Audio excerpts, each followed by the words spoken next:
السلام علیکم ګران دوستانو، هیله لرم چې غوړ روغ جوړ او صحت عافیت جامې په تن ولرئ. که چېرې زموږ یوټیوب چینل یې نوی سبسکرایب کړئ نو سبسکرایب وکړئ، د خوا کې د ګنټۍ نښان ووهئ. همدارنګه زموږ هر اسلامي ویډیو ترجمه قرآن نهمه پاره ده اوله رکوع ده.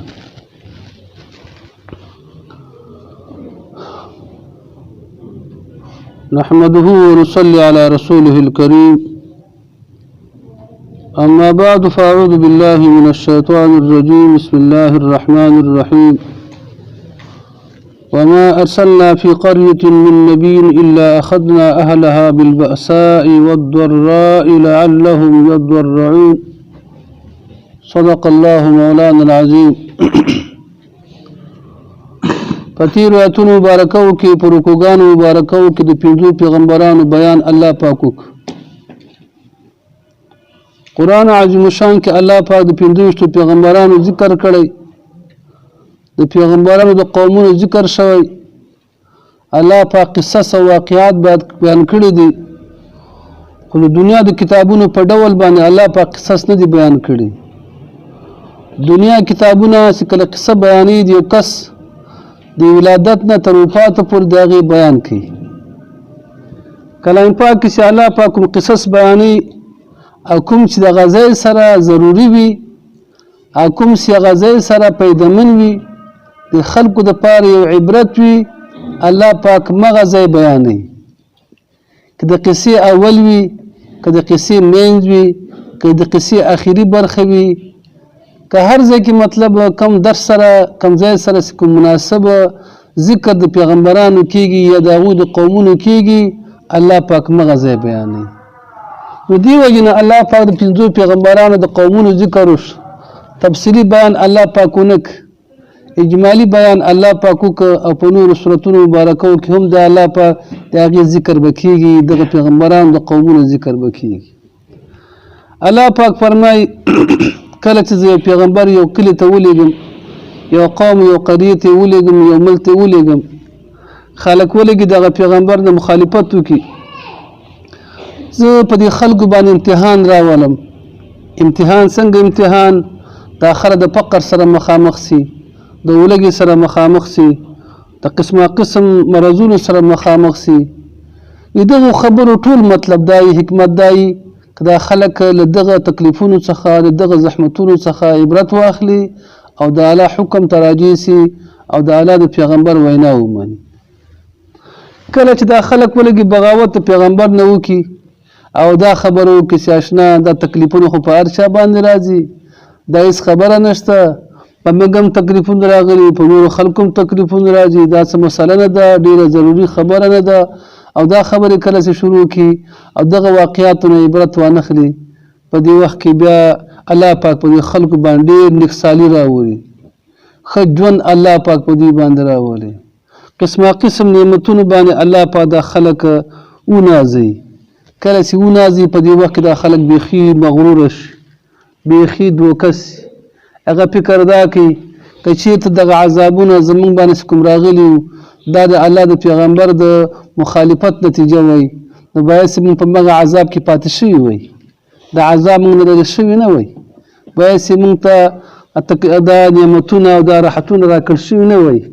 خو کله چې الله پاک موږ ته دا نعمتونه او دا راحتونه او دا قسمه قسم مزې چړچې راکړې، د دې نه معلومېږي چې نه خدای شته او نه رسول شته او نه حکم شته، یو شی هم نشته.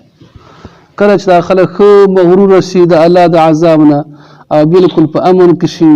الله پاک اچانک په هغوی باندې څه راولي؟ عذاب بیا راولي. دا خلک بیخي بیا ناخبره وي چې الله تعالی په دې باندې څه راولي؟ عذاب راولي. الله پاک فرمایي لکه څنګه چې د تیرو پیغمبرانو په قومونو الله تعالی عذاب راوستی، دا یوازې په هغوی باندې عذاب نه ده، دا په نورو قومونو باندې هم په همدغه ډول باندې الله تعالی څه راولي؟ عذابونه راولي. کوم عذابونه چې مخکې په تیرو قومونو باندې راغلي رسول پاک علیه السلام مبارک د دعاګانو په وجه باندې هغه عذابونه الله تعالی پورته کړي، خو بیا هم عذابونه څه نه څه شته. دنیا دا د حساب ځای نه ده چې الله تعالی چا سره حساب وکړي، دنیا خالي د عمل ځای ده. خو موږ نمونه خروار کله کله الله پاک د خپل قدرت ظهور خلکو ته کوي. لکه دا اوس ګوره چین چې د ډېر پرمختللی هېواد هغه بالکل د الله نه یاغي او باغي خلک دومره پورې داسې یاغي باغي وو چې په هغه ځای کې خلک یې خپل فطرت ته نه پرېښودل چا نه سوی کولی چې یو بوقره په سر کې یا مطلب مخ پټ کړي یا سر پټ کړي دومره چا کولی نه شو کله چې الله پاک وغوښتل نو هغه سړو ته یې بوکرې ور په سر کړلې ښځې خلاصه کې هغه سړو ته یې بوکرې ور په سر کړلې داسې عذاب الله پرې راوست اوس مخنیوی مطلب نه کېږي دنیا ته اوس خورېږي الله دې افغانستان ته نه راولي ولې افغانستان د نورو مشکلاتو سره مخامخ ده هغه ځای کې ذخیرې نشته که دا مرض افغانستان کې تثبیت شي او لږ ګڼ تثبیت شي نو شاید چې دولتونه خپل سرحدات پرې وتړي او دا خلک خو بیا ذخیرې لري نه خو هغه دومره مطلب دا ریپورټ نه هغه راوړي میلیونه غلا راوړي چې یو ورځ دوه ورځې پنځه ورځې میاشت پنځلس شپې مطلب څه کې استعمال کړي هماغسې را روان وي راځي وځي مطلب که تیل دي او که هر شی دي خدای ناخواسته که د عذاب لږ دا مرض زیات شي په هغه ځای کې ډېر مسلمانان دي بیا خلک هم او روزګاره دي فکر ورسېده او دا هغه پرې راسي فکر ورسېده دا خلک سرحدونه پرې وتړي پاکستان یې پرې وتړي یا نور ملکونه یې پرې وتړي نو خلک به ډېر د ستونزو سره او ډېرو کړاوونو سره به څه شي وروره مخامخ وشي الله دې نه پرې راولي نو خبره وې دا کوله تاسو ته کنده د الله تعالی یو عذاب ده چې الله پاک راوسته او دنیا ته خور شو فکر ورسېده د الله شانه که تاسو دا میډیا مطالعه کړئ دا ټول دنیا یو بل ته تږي ناست دي وینو ته تږي ناست دي د هر ملګري کنه بل ته تګه یینو ته تګه ناست دنیا کې نعمتونه ډیر دي راحتونه ډیر دي اسباب ډیر دي وسایل ډیر دي روزي پریمانه ده دا کوم روزي چې موږ خور دا روزي زموږ پلرونو نیکونو نه وخوړل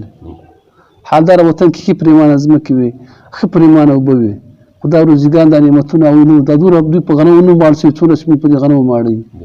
ما یادېږي زموږ په وطن کې چې دا مشرقي ولایتونو کې جیمې کې به جواری وو او په اوړي کې به ډوډۍ وه دا خبره واقعیت انشاءالله کنه کاکا همداسې وه که نه ځینې کې فکر ورسې حالدار د ځمکو کمی نه و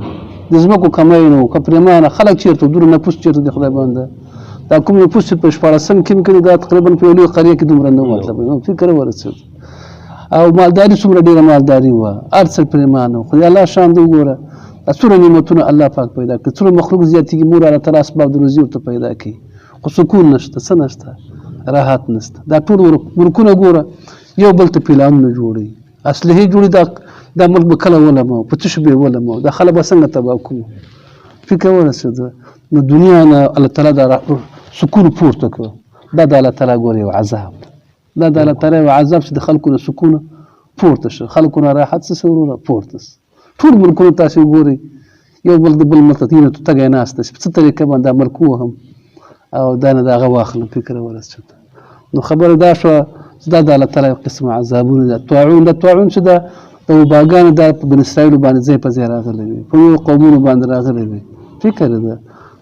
دا مرض دا هم طاعون ده مطلب یو طاعون وبا ده مطلب چې الله تعالی څه کړی مقرر کړی ده دلته خو اوس خو ټېسټونه کې پخوا خو ټېسټونه نه وو که نه وروره طبیعي به کېدله فکر ورسېده الله پاک فرمایي وما ارسلنا فی قرية موږ لېږل نه وو کړي په یو کلي کې په یو قریه کې قریه په ډېرو کلو باندې مشتملې قریه په ډېرو کلو باندې مشتملې وما ارسلنا موږ لېږل نه دي کړي فی قرية په یو قریه کې من نبي یو پیغمبر د پیغمبرانو څخه الا کله چې موږ پیغمبر ولېږه د خلکو ته دعوت پیش کړه خلکو دعوت ونه مانه نو وما ارسلنا موږ لېږل نه دي کړي فی قرية په یو کلي کې په یو قریه کې من نبي دی پیغمبر د پیغمبرانو څخه کله چې خلکو مخالفت وکړه الا مگر اخذنا من واخسته اهلها اهل د قريه الا اخذنا من ونیو منګه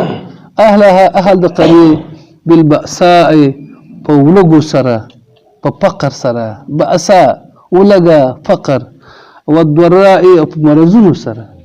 مرزونو سره تکلیفونو سره څه د پاره لعلهم خای يضرعون چې دا خلک عاجزي وکړي لعلهم خای يضرعون چې دا خلک عاجزي وکړي د کبر او د لوی نه لاس واخلي د پیغمبر حکم ته څه شي اماده شي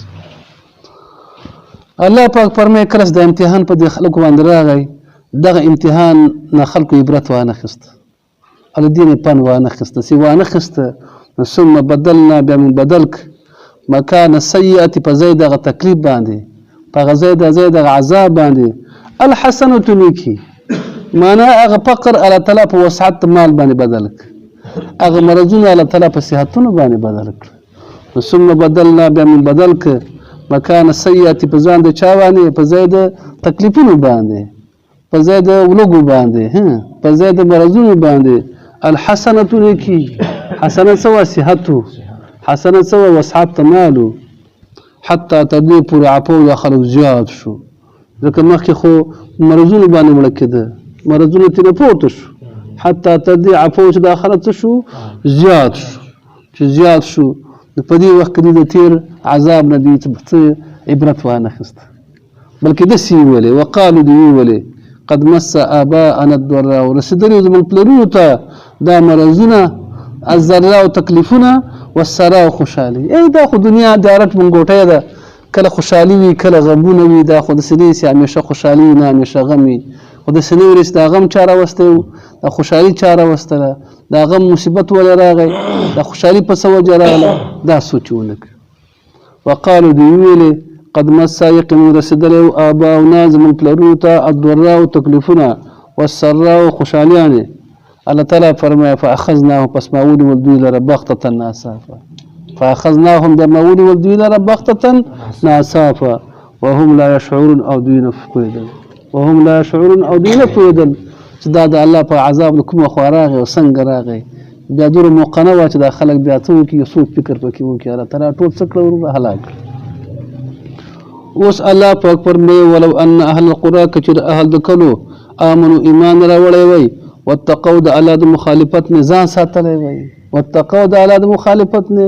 ځان ساتلی وی لفتحنا من بکلاو کړي علیهم په دوی باندې برکات برکتونه من السماء د اسمان څخه والارض د ځمکې څخه لفتحنا من بکلاو کړي علیهم په دوی باندې برکات برکتونه من السماء د اسمان څخه والارض د ځمکې څخه اسمانه برکتونه نازل سمانه اسمانه د برکتونو نازلېدل دا معنی چې د اسمانه بارانونه کېده په موسم سره به کېده په مقدار د ضرورت سره به کېده ځکه بې موسمه باران هم عذاب ده او بې ضرورته باران څه ده وروره هم عذاب ده نو هر څه به په ټیم سره اسمانه به بارانونه په ټیم سره کېده په قدر د ضرورت باندې به کېدل نو په خپله باندې دا اسمانه برکت ځمکې نه برکت دا د خلکو کوم چې حوایجو هغه به الله تعالی ټولو ته څه کول پوره کول قسمه قسم غلې قسمه قسم دانې او قسمه قسم څه اسباب د راحت به الله تعالی څه ورته کول مساعد کول دا برکتونه د چا دي د ځمکې برکتونه دي بیا دا برکتونه ګران دوه قسم برکتونه دي یو ظاهري برکت ده یو چې د معنوي برکت ده ظاهري برکت دا ده چې اشنا اولاد زیاتیږي مال دې زیاتیږي زندگی دې زیاتیږي دا خو ظاهري برکت باطنی برکت دا ده وروره مال دې شته پیسې لري خو دغه پیسې دې ظاهري برکت دار په جیب باندې ولګېږي پیسې په جیب ولګي د لږو پیسو نه ډېر کار واخلي په جیب باندې ولګي ښه ښځه پې وکړي ښه کور پې وکړي ښه بچي وروره پې وروزي ښه بچي پې وروزي له هغه نه ماسیوا ښه زندګي ترلاسه کړي ښه اسباب راحت برابر کړي دا ګوره معنوي برکت ده فکر ورځه باطني برکت ده اشنا کله چې برکت دی پیسې به راځي ورور په نارواو به لګېږي په جنګونو باندې په هسپتالونو باندې په قتل قتال باندې په دښمنیانو باندې به لګېږي په کړاوونو به لګېږي په اسرافونو به لګېږي بزر به لګېږي ډېر خلسته په خواري باندې پیسې جمع کړي زمن خدای ورته لیونې کړه پیسې ورور زمون ټولو چې نه ووهل راوولې ورور څوک داسې وایي څوک داسې وایي فکر ورسېد دا مې یوه پته که نه لهذا الله تعالی فرمایي چې ګوره ولو ان اهل القرى که چې د اهل د کلو آمنو ایمان راوړی وی واتقوا ځان ساتلی وی د مخالفت نه لفتحنا من به کلاو کړي وو علیهم په دوی باندې برکات برکتونه من السماء د اسمان څخه والارض د ځمکه څخه ولکن کذبوا لیکن دوی نسبت دروغ وکړو نسبت دروغ وکړه ایمان را نه وړ فاخذناهم پس ما ونیول دوی لره بما په سبب د هغه باندې کام یکسبون چې کوم کسب کړی و دي کوم افامنا آیا په امن کې دي اهل القرى اهل د کلو ان یاتیهم چې راسي دوی لره بأسنا عذاب زمونږه بیاتن د شپې وهم نائمون او دوی ودوي آیا موږ په امن یو نه الله پاک وغواړي کولی شي او څوک مخنیوی کولی شي نه افامنا آیا په امن کې دي اهل القرى اهل د کلو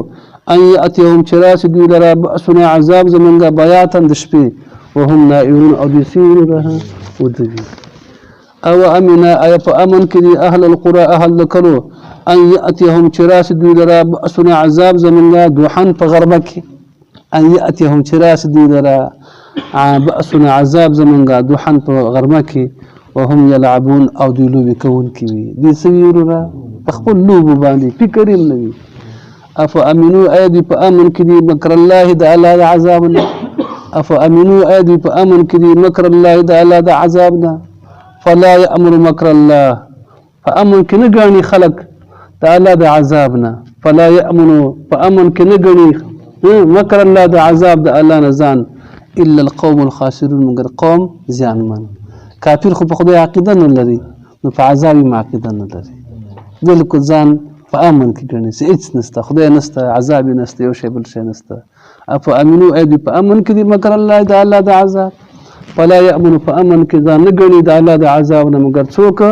قوم خاسرون زیانمن قوم څوک دي کافران دي ځکه هغوی چې د الله د رحمت نه امید دي د الله د عذاب نه ځان په امن کې ګڼي اوس سوال دا پیدا کېږي دا کوم راحتونه مال او دولت اولاد خدای چاته ورکړي اې د عذاب د کداره نعمت ته